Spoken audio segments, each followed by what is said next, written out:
આજે હું કન્યા કેળવણી વિશે બે શબ્દ કહેવા માંગુ છું, તો આપ સર્વ શાંતિથી સાંભળજો એવી મારી નમ્ર વિનંતી.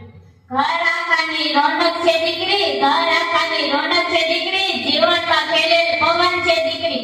કઈક તડકાની જેમ મગમગતી સુહાની તો ક્યારેક શીતળ ચાંદની છે દીકરી. પરંતુ દુઃખની વાત એ છે કે સ્ત્રીઓને જેટલું સન્માન મળવું જોઈએ તેટલું મળતું નથી.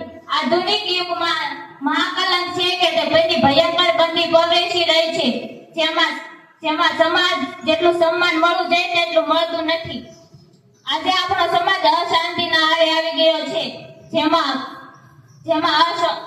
આજે આપણા દેશમાં સમાજમાં ઘણી પ્રગતિ થઈ રહી છે, પરંતુ સ્ત્રીઓને જેટલું સન્માન મળવું જોઈએ તેટલું મળતું નથી. સ્ત્રીઓને હજુ પણ મહત્વ આપવામાં આવતું નથી. આપણા સમાજમાં પુરુષોની સંખ્યા કરતાં સ્ત્રીઓની સંખ્યા ખૂબ જ ઓછી છે. આ વિષય ચિંતાનો છે, જેના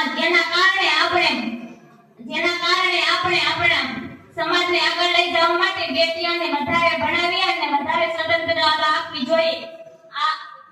આ વિચાર આપણા સમાજને ખૂબ જ લાભદાયક લઈ જાય છે.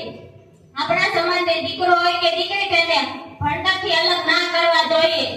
ભણાવીને આગળ વધારી શિક્ષણ મોટું કન્યાદાન એ શિક્ષાનું દાન છે. તેમાં દીકરો હોય કે દીકરી તેને વધારે ભણાવવા જોઈએ. પોતાના ઘરમાં દીવો કરે ને તેને દીકરો કહેવાય, અને બીજાના ઘરમાં જઈને દીવો કરે ને તેને દીકરી કહેવાય. हजारों फूल चाहिए एक माला बनाने के लिए, हजारों फूल चाहिए समुद्र बनाने के लिए, हजारों फूल चाहिए एक माला बनाने के लिए, हजारों